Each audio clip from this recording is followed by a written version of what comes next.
Happy STURD-O-WEEN. Happy STURD-O-WEEN. We're in Thailand tonight.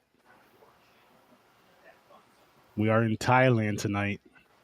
We're talking Hong Kong, Thailand, and Nepal. To be exact. All of that. Mm-hmm. The Boxer'S Omen. I just want to start off by saying this. I did have a good time with this movie, but Trevor, this was a weird ass movie. Well, I told you it was going to leave an impression. It left one. It left one. I was just like, I'm like, did this bitch just give birth to snakes? Did they just fall out of her crotch? Did she spread her legs and shit just fell out? Did the dude just throw up a fucking eel? Yeah. Right. I was like, that was all you was thinking? The guy who hawks out green and starts melting.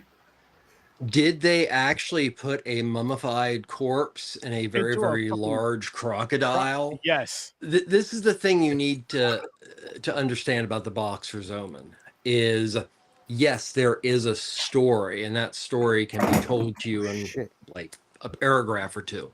But honestly, it's just an intense visual experience of bizarre. And you have to just look at it that way. Don't try linearity or anything. The Boxer'S Omen is a visual event. In the beginning, I thought I was watching Bloodsport. Yeah. What's that? I thought I was watching Bloodsport in the beginning. I was like, where's the horror part? This is a martial art. This is a kickboxer movie? Mm-hmm.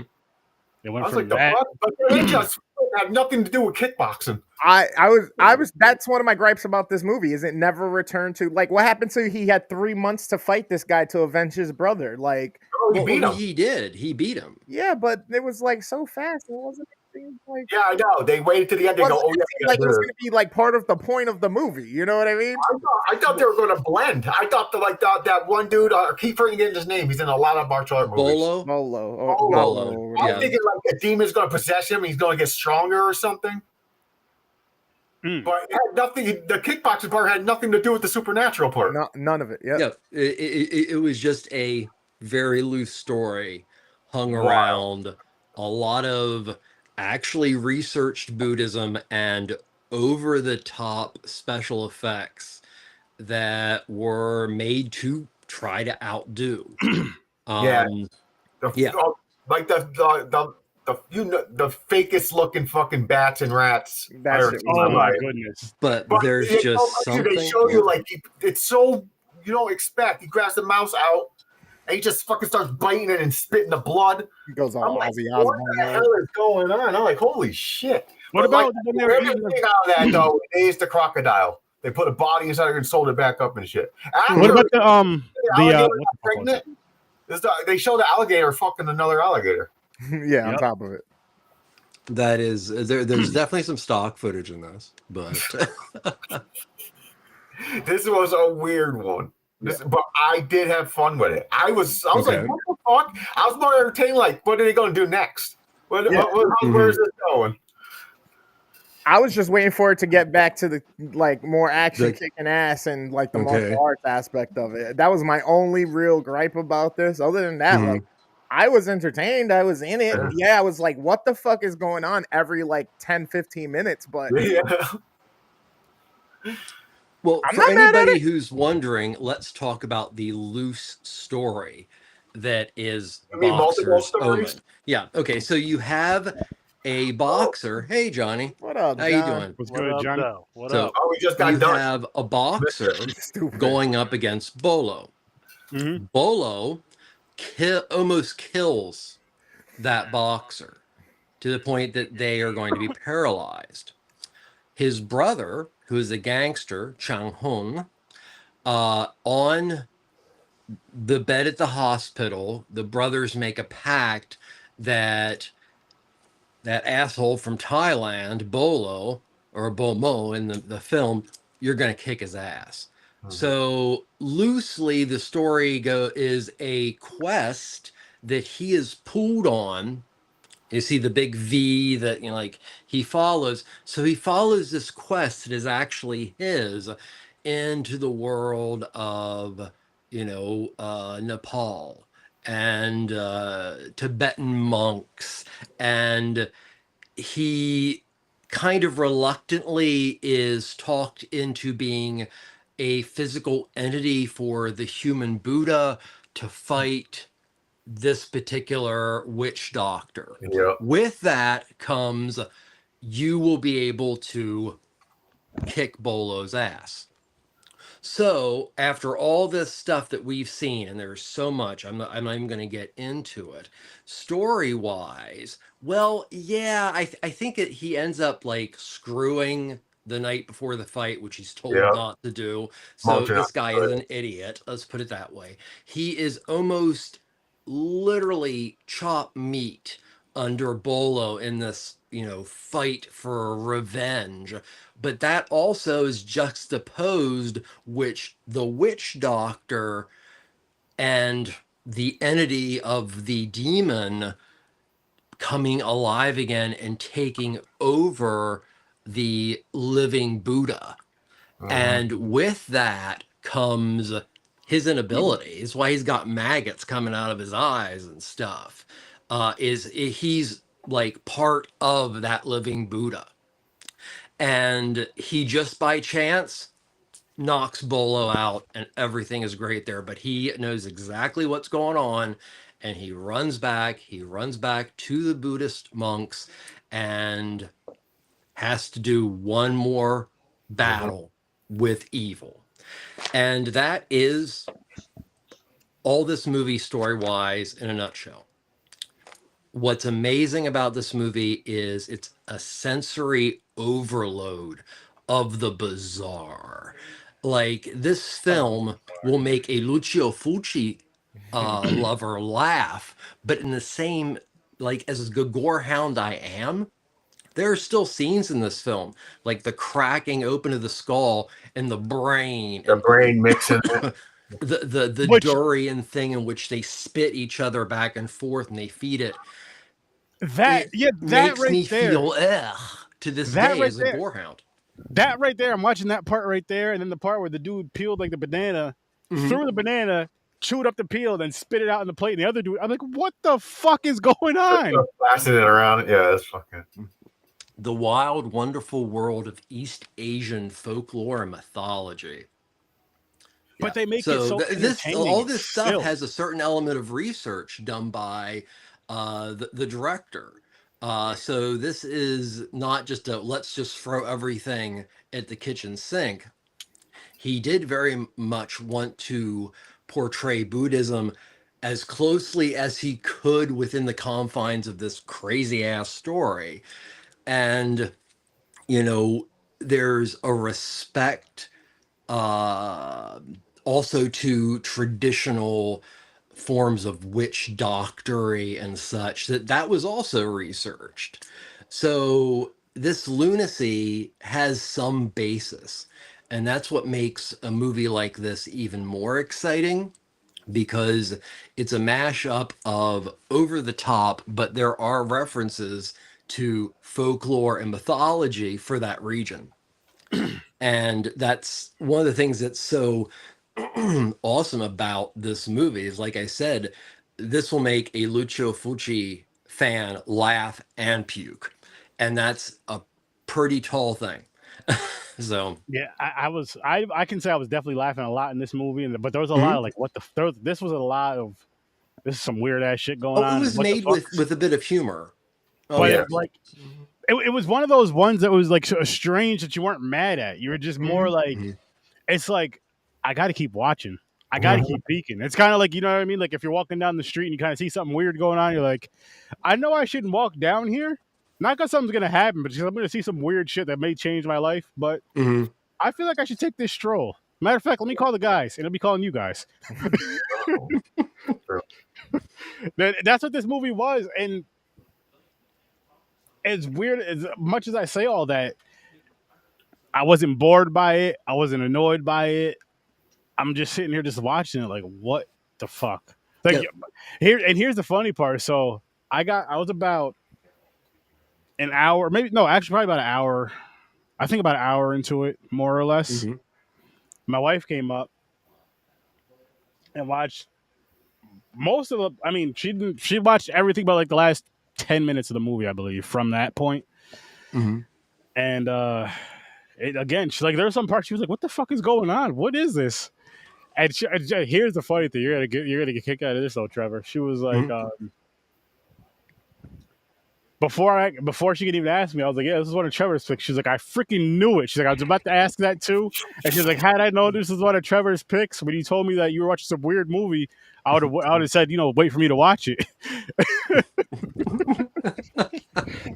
But oh shit. yeah, she was. It was just one of those. But while I'm here, really quick, let's do our early ratings, and we'll get Mix when he comes, and then we'll get right back into it. But Chad, you need to check this movie out. Oh, you've seen it before. Oh, it's great. Rewatch it, Chad. Rewatch it. I wish you were free to be on here with us, Chad, but watch it again. Oh, he went on a Shaw Brothers kick. So he watched everything he could get his hands on. That's awesome. That's awesome. Well, hopefully I can talk later about Shaw horror because it's pretty impressive. But I guess I'll kick this one off. I'm gonna start with. I'm gonna give it a 7.5. Damn, higher than I thought you were gonna go. What about you, James? I'm at a 6. I enjoyed it, but there is like a lot of like loose storyline, like Trevor said. I was like, is this fucking blood sport? They're even doing the blind Van Damme shit where he's fighting Bolo and fucking Bolo's beating the shit out of him, but when he can't see. And I thought that was funny. But then the supernatural part, totally different. Like we're saying, has nothing to do with the kickboxing shit, really. It was bizarre shit. This witch doctor is doing crazy shit. So yeah, I'm going to say a 6. I had fun with it. That's a good score for me for this one. Trevor? As a movie, I'm going to give this an 8.5 as a film. And I say that because I have to also give a second rating, which is personal, which I would say is about a 10. Because this is one of those key movies I know for me and a lot of other people that I've met was like this doorway to the truly bizarre in cinema. So I think I even said something. It is my second favorite Shaw Brothers film. 36 Chambers is, changed my damn life. But this is my second favorite of a company that, is known so much for other things. Because no other movie really exists like Boxer'S Omen. No, I've never seen anything like this before. No, and I'm glad I did it I'm glad I did not because it makes it so much more unique. Like I would hate to see a bunch of this movie. Like I would hate to see people trying to redo this because they would fuck it up. There's all and they haven't tried to redo it. Shaw holds on to its licensing pretty well. So, no, they if they ever want to do anything with their stuff, they're going to do it. So, well, the company that owns it, which is Celestial. So, what's up? Hey, Mick. We just ended. Good, I'm Mick. so sorry that I'm late. Punishment movie. I just finished the movie. I had to watch the last 5 minutes. What happens in it? Who cares? The name of the movie is the name of the movie. Last 5 minutes. I like this movie. It's great. Yes, it was, Oh, it was okay. I a thought good you were time. talking something else. Okay, all right. I still don't know what happens in it, but I like it. Johnny It's off. amazing. But Yeah, you did throw me off. Gamer, what's your rating for this one? I mean, it was all right. I got through it. Like I said, I wish they would have got back to the fighting and got some of that element in there somehow with that supernatural. And like the fight would have been more of a fight at the end. I'll give it a 5.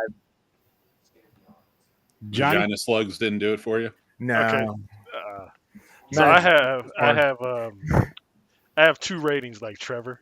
My experience is a very unique experience where the version I watched and the version that you share, cuz didn't have any subtitles. You had to turn You had to turn them on. Yes, it did. You had to turn them them on. on. I didn't even have to. I Well, clicked it and it was see, wrong, in the title of the video, it says English sub. So, I expect it's already there. So, Listen, never expect. I didn't know the plot until Trevor explained it to us about 5 I minutes missed ago. that. What happened? Because visually, because actually this time I watched it with like a random commentary track while doing stuff, and occasionally I'd be watching it. I just feel like I can't look away. Yeah, so I didn't know the plot until Trevor explained it about 5 minutes All ago. right. But I will Trevor say explained though, it. I missed it. You need to explain it to me, Johnny. Go. I'm not explaining to you. I ain't explaining to you right now. I gotta finish my thing. So it was a unique experience. So I couldn't really follow it. So I created my own little dialogue and my own little story. And I called, in my version of Brother Omen is called Mr. Pretty Tony and the Living Buddha. and in my dub of the film, this movie's a perfect 10. It's a perfect 10 with my dubbing. And I'm glad you mentioned the licensing, 'cause I was going to ask you if the Shaw Brothers would allow me to take it and dub it and create Mr. Pretty Tony and the Living Buddha. The first 10 minutes is wild, if you ask me. This is a wild first 10 minutes. It's a wild honestly, hour and 43 minutes. And honestly, every second. Honestly, the movie's more enjoyable for me if you look at it as the main character died in the first 10 minutes after getting jumped and drowned. Because I'm like, all the reactions after this is not human reactions. He's dead. This is his journey in hell. This was like, I'm glad you picked this, Trevor. Even though I didn't follow, because I guess I didn't hit the subtitle button, it was still very enjoyable, and my version was much better. So I would say it's a 10 for me, but I guess it's a 5 if you're just sitting there and you don't know what's going on. But it's a 10 for me. I made it a very enjoyable experience. I had a couple of drinks in me. It was great. He said, this is a Shaw Brother best taken into yeah. So yeah, Mr. Pretty Tony and the Living Buddha. Check it out. I love it. You might just have to do like your own weird story, your own way. Just write something down with that. Exactly. Use that title. Exactly. I'm smelling a potential redub. That's what I'm saying. We need to redub this. I could do the. I mean, as far as Shaw Brothers licensing goes, the horror stuff has actually kind of veered in public domain. Like, you look this film up, it's all over YouTube now, and there's reasoning for that. But no, it's this movie. You picked it beautifully. I mean, you could put whatever story you want to this. Yeah. It's just like it's total visual candy, and you get to feel like, no, they can't do something more stupid or amazing than this, and then this happens. Because I had a real good time, especially like towards the beginning of the movie when he puked out that weird little eel snake thing in his mouth. He got almost that whole thing down his throat, I think. Yeah, that was amazing. Then you had spiders using straws. Spiders, yep. Yes. It looked like you're up snake snake venom. But yeah, to me it was just wild from go. Especially like I don't know if he became a bat or not, but I'm like, someone became a bat at some point, then they got the skin melted off, and then his skeleton was walking around. It was great. No, he ate the bat, then he got mad at him for eating the bat, and then he summoned the bat back to revive him. Yeah, into an old woman bat. Yeah. Oh my god. This movie's so wild. I love it. Okay. Yeah. It just 4 different versions of that same scene right now, because I saw something completely different in that scene. That's I thought he became a bat. Like he got all like green and shit. It's the visual film that just keeps on giving every time. Oh yeah. Yeah. It's a great movie. What did you rate this one, Mick? Listen. I just want to say everybody who loves practical effects needs to watch this movie. It rivals a lot in practical effects. They don't all look perfect, but in the 80s, what they did, this was some truly astonishing effects. And I love it. I don't think everybody should see this movie. No. I think this is a niche taste. I think less of you, Trevor. I just want you to know. We haven't even around the vagina slugs. I was like, Trevor, I don't know. He moved up on my list. I'm kidding. This is a cult classic in my opinion. So like, yeah, I was gonna give it a 4, where that sits in the cult for me. I'm giving it a 5 because I love the psychedelic nature of the visuals in this movie. Could I guess what this movie's about? Can you tell me if I'm right? His brother, of course, is basically kickboxer in the first act. His brother is paralyzed in a kickboxing fight in Thailand. He's a criminal. After he gets messed up, he finds out, they come after him. He finds his brother. Finds out about his brother, goes to Thailand, trains to be a Buddhist monk because, and then has to go through hell to fight evil demons to become a Buddhist monk, which I didn't see that in the 36th chamber, but whatever.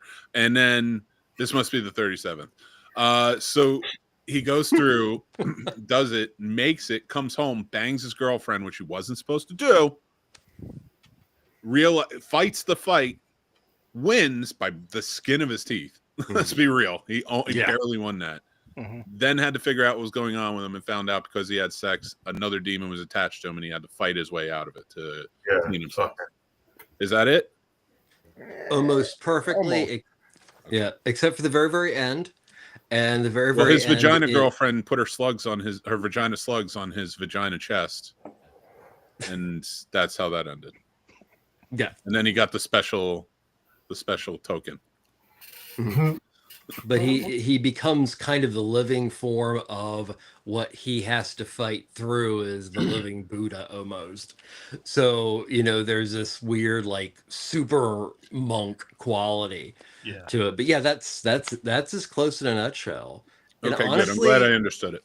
Yeah, I mean it usually when somebody says the story is so amazingly minimal, it's usually a bad thing. I mean, there are movies like, this is mystery not minimal. Hoople where it's impossible to figure out if it's a mystery. But this is a very special, unique experience. I'm happy you guys got a chance to experience it. Plus, there's a lot.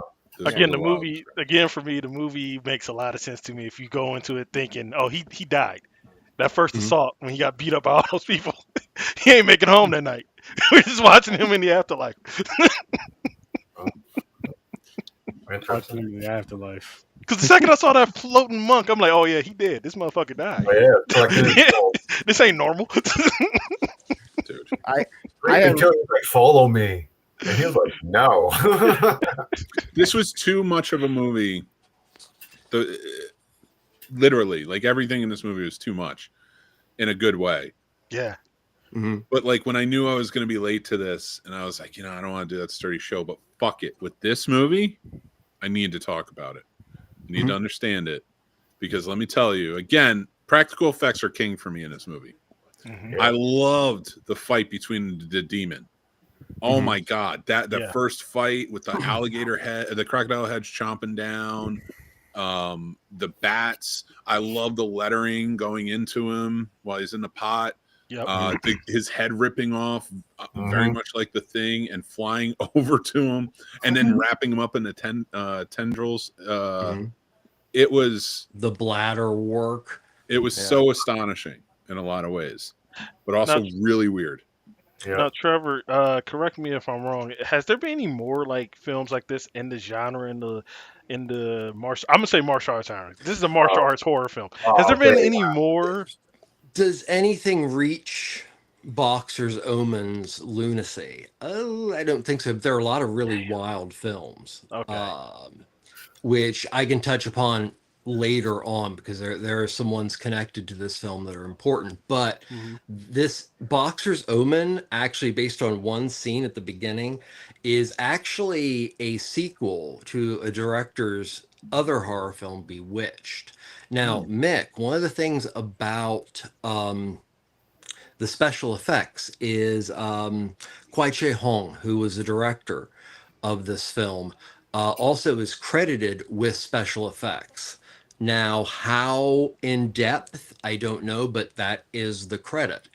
This is a director. To give you an idea of the background, like how does Boxer's Omen happen? So back in about 1970, he started directing for Shaw Brothers. In that time, he made prestige films that were in genre, like Tea House, but he also started making crazy horror films like Killer Snakes. And then with Bewitched, he ended up kind of developing reluctantly a flavor because he was an amazing director, that the Boxer's Omen is like the crowning jewel of what eventually became Shaw horror. Now, we all know the stories about being raised on Shaw Brothers and how, everybody, has some story. Well, Shaw Brothers films that were wushu films or, really high audience response got out to small theaters across the United States. These films were actually shot not necessarily for, if it was regional. This film, 1983, would have been a Category 3 film for Hong Kong in 1988. So this, in Hong Kong, these are probably being shown at very, very small theaters, and at the time, home video is just booming. The only other places you might see the Shaw horror stuff would have been in Chinatowns in very large cities. So that's why you don't associate Shaw Brothers with horror. And there is quite a catalog of really over-the-top cinema that is Mondo Macabro. There is a flavor to it like none other. So, but yeah, it's even though this movie's crazy, there's a lot of technical greatness behind it too. Mm-hmm. Yeah. What did you give it, Mick? I ended up with a 5. Good movie. I liked it, but I think it's more a cult classic than. Yeah. Okay. Oh yeah. I mean, this was directed by the same guy who, if anybody's a Shaw Brothers fan, seen Killer Constable, who's only wushu film. Okay. But that is a classic in Shaw Brothers. So the director is very, very, he has his own very distinct voice in Shaw Brothers and is very talented. So this lunacy could only be put together by a genius, in my opinion. It was so fucking crazy. It really, really was. Like, I'm just things were so the fuck stabbing a bat, hammering it. What is that? Was that the Buddha hammer? What the fuck was he hitting? Bat hammer. The bat hammer. Squish. I don't know what it is. It looked like a mallet. The fucking just started hammering the fucking into the bat. Then he comes out, the bat gets resurrected as the skeleton trying to sneak out. And he's like, "You're not going nowhere." See, I just love everybody else's experience with this. It's fucking wild, man. Maybe if I didn't create my own dub, I'll feel like everybody else. There are times it plays like a perverse version of the Muppets, let's be honest. But that's part of its amazing, surreal, absurdist that definitely is something that I believe that Y.J. Hong wanted. And that was both excessive reality, which you have with all the creepy crawlies and shit. Yeah. Yep. Beside almost, if not completely laughable special effects. I do think that's what makes this movie so much, I hate to say better, but so over the top in comparison to a lot of other Hong Kong horror at the time. You'd have all the yucky, gooey stuff and everything, but you wouldn't have the walking bat that just doesn't even look like a marionette. Bats coming out of people. That's very special to this film. That it's yeah. There's no other film like it, and that's why I like to show it to people. And I like the I like the grain of this film too. It really reminded me of I know I mentioned it last night because it's one of my favorite foreign horror films. It reminded me of Lamberto Bava's Damani. Some scenes with just the graining of it, and Very nice. I just love that feeling of it. And I actually love the lighting in this movie too. I really do. We're gonna I really have love to have the a lighting. Bava Oh conversation my God, I have no clue what you're sometime talking because about. I have some intense feelings about Lamberto Bava. Oh, hey man, I only like those two movies of his. So. Okay. This was definitely one of those movies when I was watching it. I'm like, all right, I'm definitely gonna have to. I can't wait to talk to Trevor about this shit because this for one, the craziness that we already explained, and then two, I was just confused as shit. I'm enjoying myself, but I didn't know why. Oh man, this was definitely one of those. And like Mick was saying, it's not for everybody. But for those that are like really listening to this and still listening to this and watching or whatever, whether it's now or in the future, yeah, watch this movie. It's for you. Yeah. It's for you to at least check out. You know what I mean? It's for you to at least check out. It's for those if you're not scared to go. Well, here I'll say this first: if you enjoy foreign horror, one, but two, if you're not scared to go in just that weird section, yeah, because that's another level. You have to enjoy foreign horror first, and to go in there weird. It's a different level. It's a different culture of weird than ours. Yeah. Well, I will say, it's not for everybody, but when you watch the Mr. Pretty Tony cut of the film, in that dub, it will be for everybody. So trust me. I would love to hear more in depth exactly what that ended up being at some point. Yes. Mr. Pretty Tony. Mr. Pretty Tony. That's why I ended up calling. I didn't know the main character's name, so that's why I ended up calling. I love calling him Mr. Pretty Tony. I'm assuming it was like Shang And his hair was Brothers just like or blown in the Brothers or wind in some something. shots too. He looked pretty. And then Shaw there's a Brothers. question- Shaw Brothers, that's right.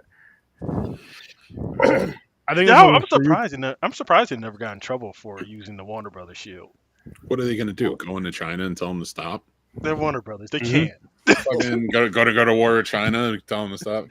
They are Warner Brothers, exactly. They can't even get a Batgirl movie right. They're not going to go and tell China to stop, especially when the Shaw Brothers has put out tons more movies that are just as good now.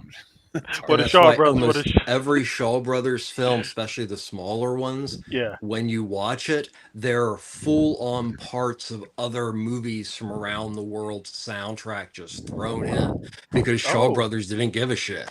Okay. It's crazy to think that somebody or executive said, yes, green light this, let's put this out. Yet somebody from Warner said, nope. So that But no, yeah, that's a. Well, Well, the especially, Warner's especially gonna be these hearing that it. were more marketed for home video Yeah. and such, you'll hear a lot of, not even recycled, just repurposed music from major Hollywood films because, another great thing about movies like Boxer's Omen in the Shaw canon is they were pretty damn small budget films. Yeah. And so for basically maybe a B to C film for Shaw, you can imagine what that budget would have been like. So and it's hard to you'd ask about, is there another movie? Yeah. So if you like this I and wanna you'd keep it actually short. like to watch another one or continue the saga, Yeah. Black Magic and Black Magic 2, Mm-hmm. which are not by this director, are pivotal in setting the tone of Shaw horror movies. Okay. Nice. Very good. Yeah. No. Can anybody answer Chad's question? He's about a movie you don't know the title. What's that? Chad had a thing. They're doing demons So on what's the one Tuesday. that- I'm doing it. Okay. I'll What be there. movie did they have a belt and it controls the dead? He What's that thinks again? a movie where there's a bell that controls the dead. He said there's 2 sequels. Oh God, that sounds so familiar. I don't know, but I'm gonna be on Chadman's Damani episode. I think Shit. he said it was a Shaw Brothers. I think that's what he was talking Yeah. related to. Oh, you're talking about talking the jumping vampire films. No, not that one. No? I have no idea. I'm kidding. They had the bell. And they So froze dead. you have Mr. Vampire, and you have its multiple sequels. The bell is used just in this movie. Did they also, as the creatures jumped, you put like a piece of paper with writing? Yeah.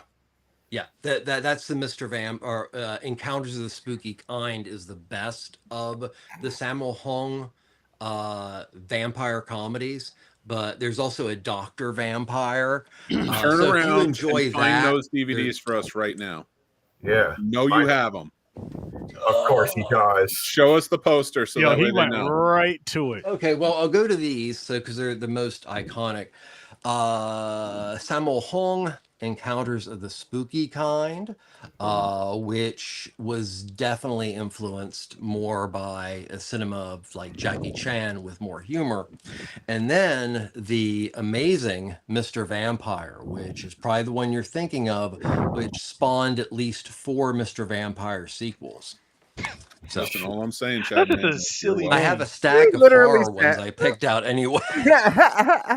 Every time you say Mr. Vampire, I'm picturing the Count from Sesame Street. Why? Have his own little spinoff. It's called Mr. Vampire. Now your turn. Jumping. Someone name a crazy horror vampire. movie. I bet you I have it right here. Go ahead, name any horror movie. 2 Girls, 1 Cup. Mississippi Demon. Burning. I have That's a good I have one. none of That those. is a I was horror lying. movie. It's a very short. Hills one. Have Eyes, the original, 1970. Okay. Potato Malcolm X. salad. Potato salad with pumpkin spice. You got that back there? Yes. That really bothered me. The Help. You got that? You got the Help? I just happened to be sitting by Eureka, my Eureka releases, and Rear they just happened Window. to be. Got that one, I'm man? kidding, Trevor. What lies beneath? Not even busting your balls. I'm busting there. Hey, you got Rear Window?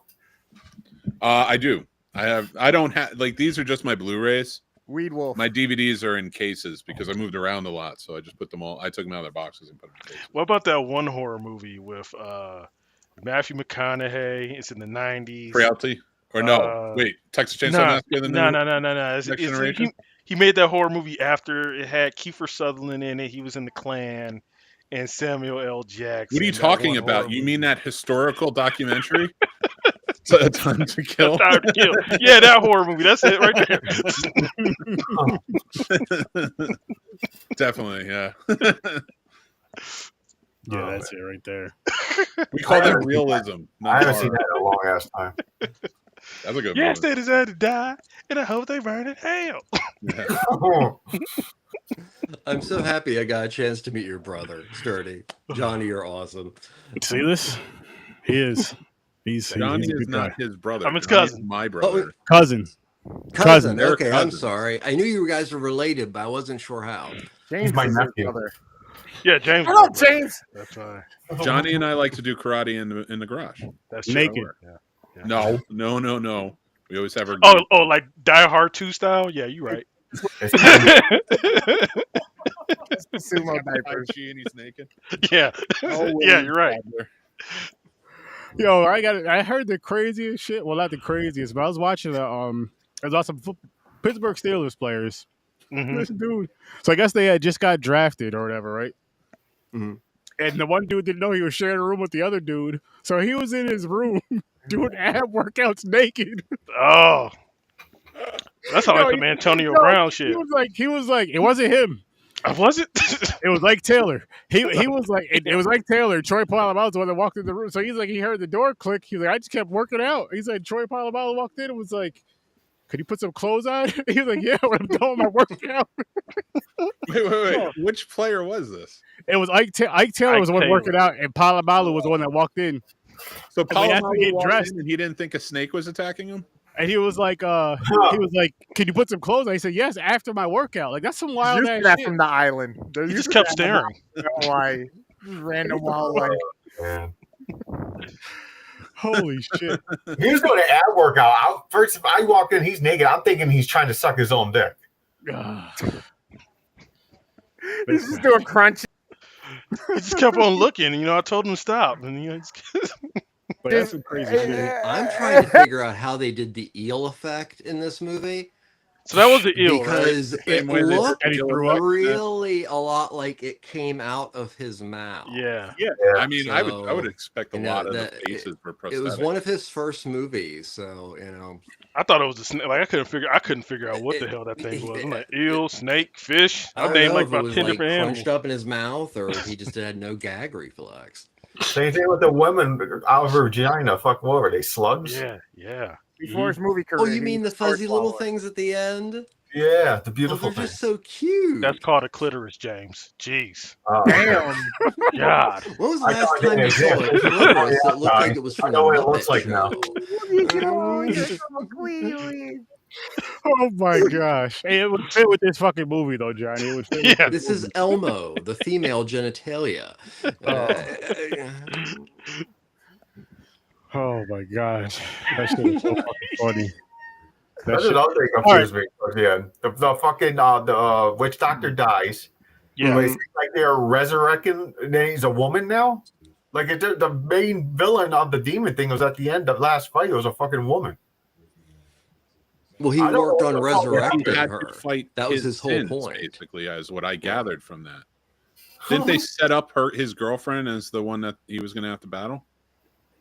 Isn't that what that whole thing was? Can we explain this first 10 minutes real quick? Can you explain this fucking movie to me? Because didn't they take the girlfriend and like remake her or something? Yeah. We all watch the same movie, or Well, I mean, no, it's They had a weird relationship, man. That's why I thought he was dead. They had a weird relationship because like he went really crazy once he saw that titty after he got jumped. That's an aggressive way. There was no build up to it. There was no romance. All right, hold up, Johnny. Does there have to be build up to a titty being out that you're allowed to have some fun with? You gotta have some build. You gotta make it feel special for her, dog. You can't just be like, get your ass over there by the window. What if that's what she wanted? Different culture, very disciplined and controlled during the day and in the business dealings, and then at night when he wants his woman, he just takes it. Yeah, he's just like, damn. There's like you ain't taking her dinner first. You ain't even ask her about her day. She was taking her pantyhose off. He saw the titty. He was on. He act like the first time you see the titty. Listen, man. Every time you see a titty, it should be the first time you see a titty. He almost died. She was there for the sole character element of him screwing stuff up because he screwed somebody. That's about as much depth as there is. I'm just going to say the Buddhist monks are not very forgiving people. No, not at all. Oh, they're not. Well, they had a very particular set of rules, and he broke his rules. Okay? Yeah, you have to follow the rules. Yeah, but in fairness, I think that I thought he wasn't going back. No, it's true. He did. He thought he beat them. He was supposed to just win the fight, and everything should be good. That's why when he did win the fight so quickly, he was getting his ass kicked by Bolo from Bloodsport. He was kicking his ass, and then I came back real fast, and then like the fight was over, and I'm like, there's still a half hour left in this movie. I'm like, what are we doing now? As he runs out almost like in a silent comedy. I know. Yeah. At one point, I had to get his shot off. Assumed that this was just two movies that were kind of like cut together. It's starting to say. I felt like that. I felt like it was three movies cut together. No, this was well, Wan Che-hong also developed the story. I don't remember the name of the writer, but consistent collaborator with Wai Che-hong. And like I said before, Wai Che-hong very much researched his films, and even though there's so much lunacy, there's a certain amount of mythology, folklore, Buddhism that's in the mix, and in the mix that it has some element of meaning. But you know, it's just amazing that this movie actually was put on paper somewhere. Yeah. It really is hard to believe. You know, it's hard to understand. I want to know what everybody who worked on it said when they read this script. I wish there was a fun, exciting story that like everybody was so high on drugs, but no. it was a very like typical fast-paced set for Shaw. It's just the director. It was kind of a maverick, and he's a wild boy. Yeah, well, he understood. He'd been quoted many times about his fantasy and horror films. That he knew that the only way to really be noticed was to understand that you were there for spectacle. And this film, screams sensory spectacle. Yeah. Yeah, it screams something. Also, a cool little thing that about this two cool things about this director. Okay, so in the late 80s, he retired, and he moved to New York, and he ran a pizza parlor until the day he died. Wow. He had a son. On Wiki, I did. Yep. Yeah, he had a son that eventually went into producing films. I'm going to shorten his name because I want to. Beaver Hung, who eventually went on to, yes, I just said Beaver Hung. Yes, I got that out of the way. Can you tell what's the name again? The Meg. Yeah. So, this is, it's a filmmaking family. So, but yeah, the director of this film died making pizzas in New York City. Wow. Yeah. You said he owned a restaurant, right? I don't want everybody to think that he got a job at some pizza. No, he owned. He owned. Yeah. He ain't get a place, job at Pizza Hut and shit. And yeah. That was his shit. It was his. It was a typical kind of New York. Go in, you buy into a restaurant concept, and you just, do New York style pizza.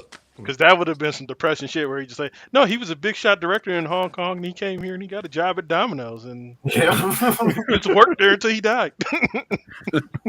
Usually you're delivering pizzas until you make it, not not owning the pizzeria until you make it. Go from the Boxer'S Omen to working the back line at Little Caesars. Yeah, exactly.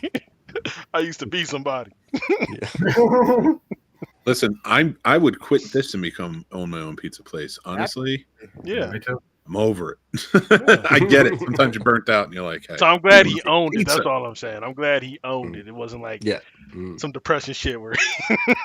Yeah, I get that. That's cool though. That's pretty cool though. It's interesting. Yeah. Mick, did you eat at his pizza spot?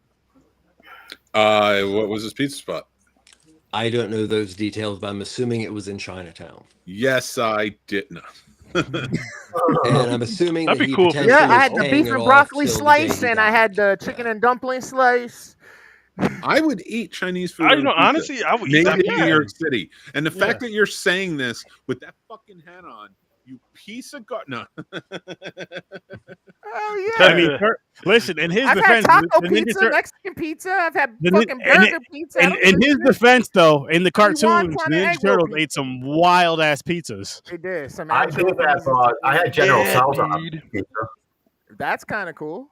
Yeah, General Tso on a pizza. Well, because there was leftover General Tso's and where he had pizza, so I was like, I was eating a General Tso's. I ate a bite. I was like, what does this taste like? Because I wanted to know what the pizza tastes like in the sauce. You got experimental. Okay, all right. Yeah, no, it tasted good. I was like, oh shit! So I just put the chicken on the pizza. I just thought you lost a bet or something. Night, that pen was hitting that night. Okay, your culinary choice is almost as gross as parts of Boxer'S Omen. You don't like General Tso's? And I say that in the best possible way. You don't like General Tso's? I think that's how you pronounce it. I mean, General Tso's on a pizza, especially if they're cold. Oh, it was cold, James? Huh? No, it was warmed up. No. We got the pizza that night because I had that out. I was like, I'm sitting there. We ordered a pizza, and I'm like munching on the General Tso's. The pizza came, and I still had some General Tso's I was going to put in the fridge. But then I looked at it. I got curious. Okay. Wow, boy, James. Okay, I was curious how the General Tso's eventually made it to the pizza and then to your mouth. So thank you. If they're both hot, I'll try it. But if they're both cold, you're a diabolical animal. You're a deviant. Oh, I'll do it if they're both cold. If I like it hot, I like it cold. Nah, not me. Well, I mean, both are staples of like hangover morning food, but never thought about mixing them together. Yeah, I knew a dude who would order Chinese food in college, and he would get one of those big silver bowls, and just dump all the food in there, mix it up, and then just eat it like that. And if he got, if he wasn't hungry anymore, he would just seal it and put it in the fridge. Make everything he ordered.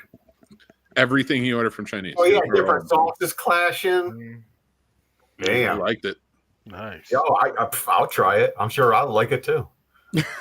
Nice. It's wild. I haven't ate Chinese food in 15 years now. God Really? damn. MSG. Yeah. No, I just it was just undercooked, and I had like really bad diarrhea. So you're afraid to go back? I think that happened Yeah. to Aaron. I'm afraid to get back. I'm afraid to get back. Listen, Association. I stopped eating Chinese food for years too, because every time I eat it, I'd get sick. I'm like, yo, listen. But so I went to start. Then my wife brought this other the pattern? They're trying to get rid of the blacks. No, Wow. or the STURD-O-VISION. So this is the plan the whole time. So I pivoted to Japanese food though. So I pivoted to sushi. I pivoted to a better Chinese spot. But then I also, as far as the fast, I guess you call it like a fast food Chinese spot. But then I also go to another spot that's like real good ass fucking food. Mm-hmm. I want to try some hot pot though. That's next. No, I don't like soup. I used to eat eel. Eel used to be my favorite dish. Oh, Eel is awesome. I like sushi. Because of rush hour. The eel sauce is so For the fucking rush hour. Yeah, because of rush hour, I started like eating eel. Because Chris Tucker liked it, when I was a kid. And then I had it, and I'm like, this is pretty good. And then ever since then, since 1998, all eel. There you go. I've had trouble eating octopus since seeing Old Boy. Yeah, I would too. That's a gross scene. The textures are so nasty. It's like chewing on fucking like a rubber toy. But it's like alive, like and Old Boy was live. Yeah. That right there is like people that can do that. That's impressive to me. Would I try that? Hell no. No, I like mine fried. I can't like mine dead and fried. Into a thing that's alive. I don't want to kill the fucking thing like that. Camel hump. You got it, Chad. Yep, camel hump. Camel hump. Camel hump. Oh man, damn, Chad, it's some greasy shit. Yeah. Love that freaking movie. Oh, yeah, but real quick, gamer, we've been on these shows together, and I think we keep trying to get a really distinct reaction out of you. Mm-hmm. So I'm gonna see how these next couple films go, but I think Mick, it might be time to wheel out the big guns. Like Pasolini at some point. Okay. And see how he reacts. So I think I wanted to say that because I'm intrigued to crack. You got to remember, Gamer. I came back and I was trying to make sure I was behaving myself because I was just reintroducing myself in the mix. So there was quite a few of the movies at the beginning that I really wanted to tell you how much I really fucking hated them. I think you got to remember though, like when it comes to Chris, if you don't mind me saying this, because I think I've come to understand your tastes, in movies and stuff. Like when it comes to Chris, he likes only bad movies. No, I'm kidding, of course. He just doesn't watch any of them. Yeah, not really into a horror person. I'm like, hey, as humans, we're innately given this ability to avoid certain things that cause us discomfort or, annoyance or aggravation and pain. So I tend to use that. And when I find movies that don't seem interesting or I don't like them, I'm like, I'm not even going to bother. Like sometimes I know I missed some great movies probably because I'm judging a book by its cover. But I don't know what I'm missing, so my life keeps moving, and I'm happy. So you don't even know the I would content say, of the character. What's one of your favorite like if movies? I never would have smoked a joint ever, I would have never known how good weed was, so I never would have missed it. You know what I mean? Something I never ask you is what's right off the top of your head. Don't think too much. Like, what's one of your favorite movies of all times? Like, what would you give a 10? It's tough. It depends on what era you want to talk about. You talking about whatever pops in your head. I always bring up Pirates of the Caribbean because I can watch them over and over and over and over and over again. I can watch anything like that. You know what I mean? I can watch the Fast and Furious movies. I'm one of them weird people that can. I can literally recite the first 3 Fast and Furious movies line for line. Awesome. So your pocket's ain't empty, kid. There's your challenge. And I also like classic movies. Like I'm the one who put on Damn Yankees on the fucking list by accident. Yeah. No, I love Damn Yankees. So your pockets ain't empty. Trevor, you got to find a weird movie that takes place like Pirates of the Caribbean, like pirates. I put on Reefer You might Madness. like it. Caribbean. horror Pirates of the Caribbean. I like Steve. There have been a couple DeGone movies, but You tried. You tried. Big Dong. He didn't say Dagon. big dong movies. James. not dung movies or not dong movies. Dagon, Lovecraft's character. But I don't mind thrillers and psychological movies and twists and turns and stuff like that. I don't mind if it's slow, as long as the payoff is worth it and how they deliver it at the end and the development and the build happens where it's like, okay, cool. Like, people hate the movie The Others. I love the movie The Others. I loved it. As slow as that shit was, I saw it in the theaters twice. I did too. I love that movie. That's for you, gamer. I said it before he told me his movie, so I wasn't offensive. No, that came out the same weekend as Baby Boy. I didn't see it. Yeah, The Others. I wasn't a huge fan of it. I do like the Back to the Futures as well. So I guess there's another bad movie, and Ghostbusters and King Kong. All the bad movies. I love them all. I mean, I think we all agree that we love those movies too. Yeah. They're distinctly comfort films that remind us of times in our lives. Yeah, my kind of weird movies that I like are like Grandma's Boy or movies like August Rush. You ever see August Rush? Okay, yeah. I love that movie with the kid playing the guitar. Those are good. Spanking on it and like. Watch what the fuck are those movies? I've never seen The Notebook once, and I've never seen Brokeback Mountain. So. That's a good indie movie. You never seen Brokeback Mountain? No. You never seen Mysterio fucking the shit out of the Joker? No.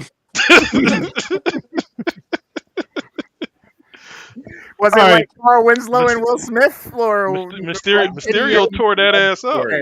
No, sorry, it was the Joker. It was the Joker who fucked Mysterio. My bad. Joker was on top. So yeah, it was the Joker tearing that ass up. Yeah, Joker's very top. Plenty of movies you can make fun of with your unease of being able to see two men kiss.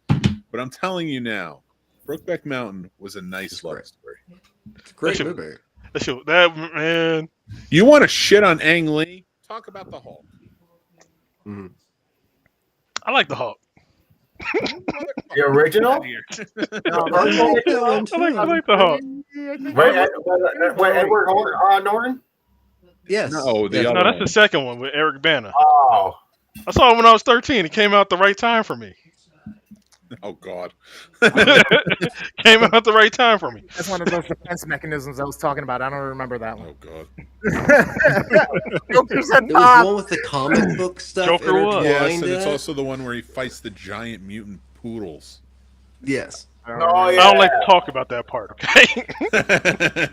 Jeez. So, Johnny. Yeah. And Mick. And Trevor, do you have an all-black cast for this movie here that we just talked about? Actually, I had Terrence Howard as the main character, Mr. Pretty Tony. Witch Doctor, I had Cat Williams. The monk. Man, I gotta shave my hair off. and for the monk, I had somebody like Bokeem Woodbine. He's too old. Because he's bald. You gotta have a younger guy. The monk looked old to me, so I was gonna say crack. That's not fair.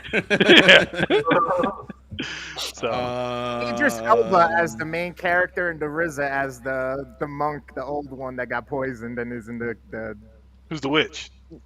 No, the good one, the one that said, "I need to talk to you." Y'all aren't gonna be happy about this with me, but I'm gonna do it anyway. Do it. Johnny, who is the actress in Straw who played the detective, the female detective? Oh, Tiana Taylor. Tiana Taylor. I could not think of her name at the moment. Oh, she is. I would put her in this as the girlfriend who comes back at the end as the lady. So I had Taraji as that role because Terrence Howard was going to be Pretty Tony. Well, I'm going younger though. So I kind of dig. What's his name from what's that show on FX? Damson Idris. Snowfall. Damson Idris. Yeah. The main I character. would put him as the brother through this. Kato. Is that his name in this? Kato. I don't know the names. I called him Freddy. I would get as his mentor. It's self-serving in this, but Michael Jai White. Okay. No love for Wesley. Jeez. I'm not done. as the Bolo character, because that's what I'm going to call him, because I assume this is Bolo before he became Bolo at the Kumatai. I'm going to say...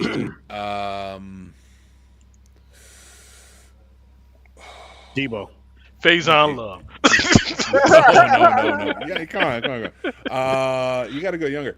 You know what? I kind of like what's his name? He's the new Green Lantern now, Aaron Pierre. Oh, Aaron Pierre. I kind of like that.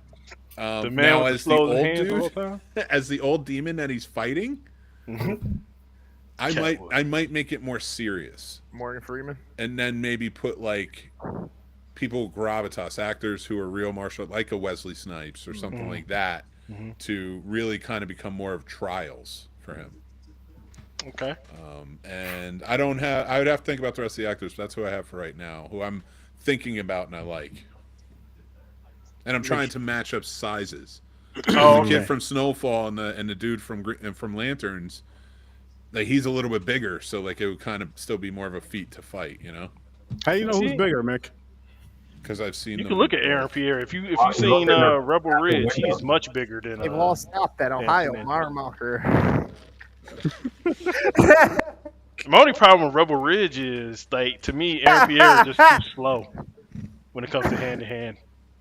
Well, I mean, he's just any actor slow. can train. Yeah. You know who I would make the old dude in my all black cast? Louis Gossett Jr. I mean, I would have put Louis Gossett Jr. in any of my movies, but don't get mad. But Jean-Claude Van Damme, because this movie was so close to like 3 different Jean-Claude Van Damme movies, and I feel like you got to throw him in there. Yeah, that's your one. Jean-Claude Van Damme is a huge lover of Hong Kong cinema. I mean, Ringo Lam and John Woo would have never broken the United States if Jean-Claude Van Damme did not get a 3-picture deal that said he got to pick the directors. Okay. So, you know, I know there's this great love for Jean, but I also think he's also very, very important because he used his star power to really connect a lot of people to a whole new realm of cinema. So are you saying, Trevor, that if it wasn't for Jean-Claude Van Damme, my favorite action movie of all time, Face Off, would have never happened? Yeah. Could potentially. Yeah. If you think about it, No Retreat, No Surrender came out the same year as The Karate Kid. One just did much well, because it's a better movie, but one did substantially better. But Jean-Claude Van Damme has always been in the forefront in the 80s of martial arts cinema, not American mainstream, because it was after he got fired on Predator in 87 where things started to pick up. But if you look at the beginning of this movie, even the first tale, look at Kickboxer. It's the same fucking thing in Thailand, fighting a corrupt kickboxer, a Muay Thai fighter. That's why when he fights him at the end, I thought, oh, this is it. He's done after this. Nope, I didn't see Jean-Claude Van Damme go through this in Kickboxer. He didn't. That's the director's cut. He didn't fly to Kathmandu and fight his girlfriend with vagina slugs. I cannot overemphasize that enough for people watching or listening to this. So there are Van Damme probably did that plenty of times when he was high on coke. It's a true story.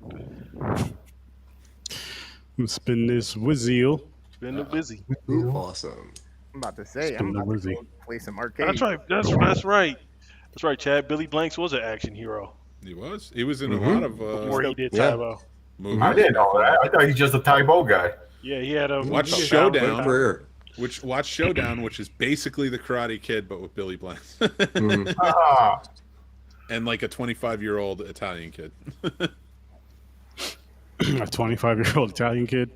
So you mean Never Back Down? Never Back Down's a ripoff of Showdown. I'm dead serious. Go watch it. And I was in Never Back Down. You hush. Oh shit! I'm sorry, man. I was an extra. They shot that at my college. Baskin. Baskin. Oh, we got no one. 31 That's flavors. a blank space. 31 flavors of Baskin. Oh, that's that Baskin. That's that blank. Nice. This is a Turkish film. Turkish? Foreskin. Yes. Is that a succubus? What the fuck is that on the cover? Baskin. It's I'll pull up a the- very gory Turkish cult-esque film. So you're saying It's very hard to really put in a category, but it is. If you are a gore fan, this is a viscerally quite awry. So you almost say that you can almost say that it's delightful. You got it. Yeah. You got it. He just had to. No, but it's the ones that I've thrown at you, Sturdy, are pretty extreme films, and this is one of those. Damn. It's awesome. It's a really fun, screwed up. Yeah. Now that's next Thursday or Tuesday's movie. This is Tuesday's movie. Okay. And it better be subtitles. I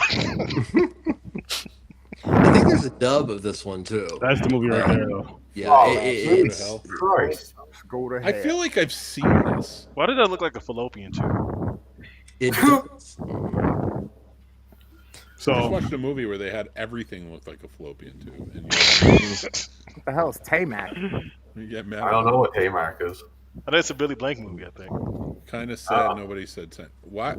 Why? He was in one movie which we love, but I would put Jules McRae in before. I'm getting showing up for my movie for going back in time. got the glow. Tamak was great Oh, in that oh movie. shit, Tay-Mac. Okay. I thought he was saying a movie. Okay, yeah, you're right. Last Dragon. Got the glow. He's supposed to be in a remake. Oh God. They're doing it. Don't tell me that, Johnny.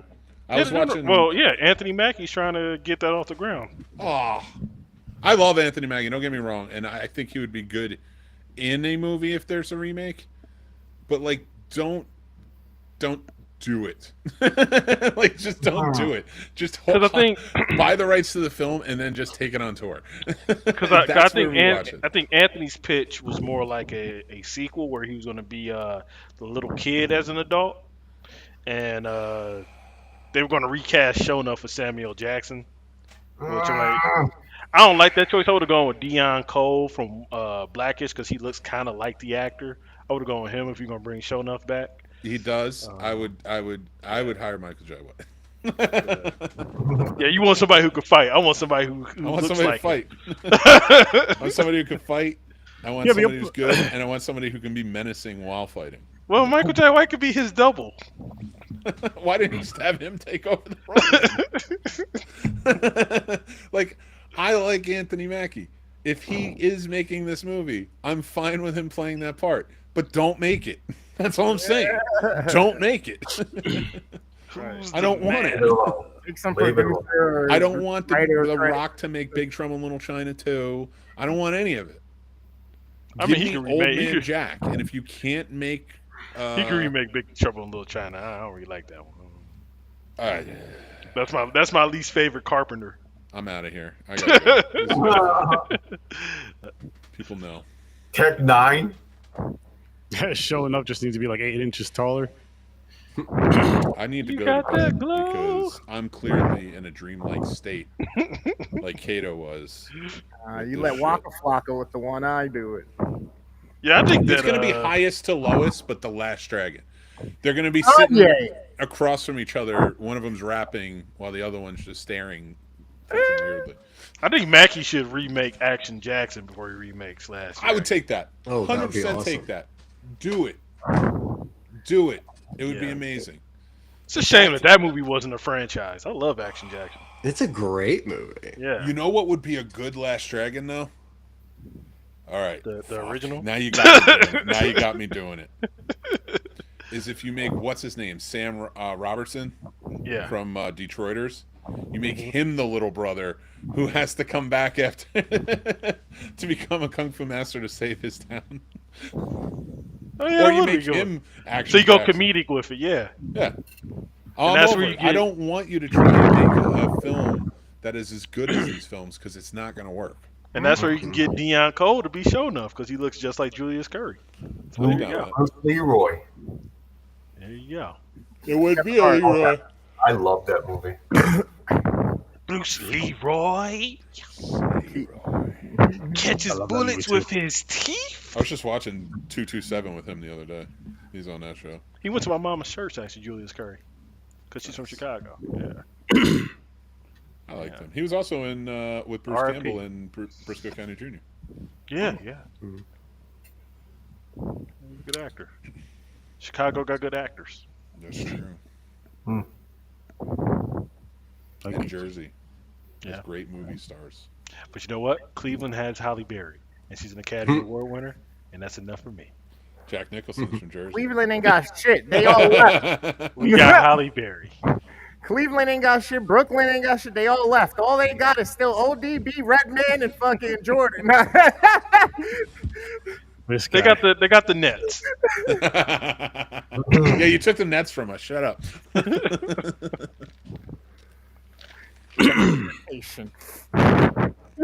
And y'all got Miles Morales. I love Miles Morales. Yes. Yeah, And y'all got him. We got Miles Morales. Yeah. That's So true. see, you got the Nets and Miles Morales. So there you go. Just taking over. And you left. What are you talking about? Yeah. Oh, you left too? Damn, man. You're pitching about everybody leaving. Yeah. How you gonna leave BK to Bronx? Fucking with you. Oh, God. Where you from, Chris? You mean like where I call home currently? Or like what you mean? Because home is wherever I'm still breathing. Hoboken. Wherever the sun still shines upon my golden skin. That's home. Nice. I'm actually supposed to go to Red Bank so I can go to Kevin Smith's movie theater soon. I'll go with you, Johnny. Yeah, I want to check that out. That's dope. Yeah. He has a podcast studio where also over there by Where the Clerks building was. Yeah. Yeah. Fix Up. He does the intro for one of my favorite growers on YouTube. It's hilarious. Who, Kevin Smith? Yeah, From the Basement Grow or something like that. It's called the Nice. channel. He does the intro for the video. Nice. That means you got to go to both, Johnny. Was podcast studio in the movie theater? Yeah. Mick will take you. He knows where it is. Shit, if I'm gonna do that. He then- loves Batman. Well then, Mick, we got to be the race swap Jay and Silent Bob. So you know what you got to do. Bring up, Wait, bring well, up Batman item. I don't think I'm race swapping anybody. Oh yeah, Teddy. Well, no, yeah. You see what I mean, Mick? You just get mixed in that much. Yeah. I'm like, wait a second. Am I? I like how you pause for a second. Like, wait a minute. Yeah, he did. Yeah. That'd be a dope podcast. Mick and Silent Bob, the Jersey Boys. Mick Manhattan and Silent Bob, the Jersey Boys. Yep. Down. Let's do I feel it. like From across the river. I feel like it's Mick and Kevin Smith. They're singing songs from Jersey Boys. What you just pitched. So they're like, Sherry. I feel like Kevin Smith and I would be good fun of friends. 4 seasons. I feel like if I really got in with him and we talked and we had a good conversation, we'd be friends. I don't feel like he'd be friendly Yeah. to get to that point, though. I think he is a friendly person with people he knows.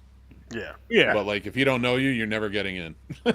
That's kind of how it is and should be, I guess, I right? only met the man one time in my life, and that was at the Chicago Comic Con. Nice. I met him in That's awesome. Florida at... he did an evening with Kevin Smith. It was sponsored by our school, but it wasn't at our school. We had to go somewhere else. He was there for like 9 hours. Damn. Yeah, he just answered everyone's questions. He went all That's in. dope.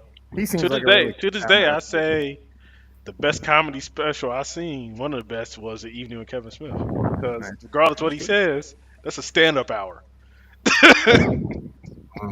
Dude. It is not a Q&A. It's a stand-up, and you have Q&A after. Dude. The second one I think I liked more than the first one. Yeah. But I'm gonna wrap this one on up, gentlemen. Wrap it up, B. And we're gonna get the hell on out of here. I'm about to go play some Mario Kart in the arcades. There you go. Oh, they got Links arcade? are in the description. Busters. Oh, word? And yeah, I had a good time. We'll be back Tuesday. And I'll see you in your nightmares. Peace.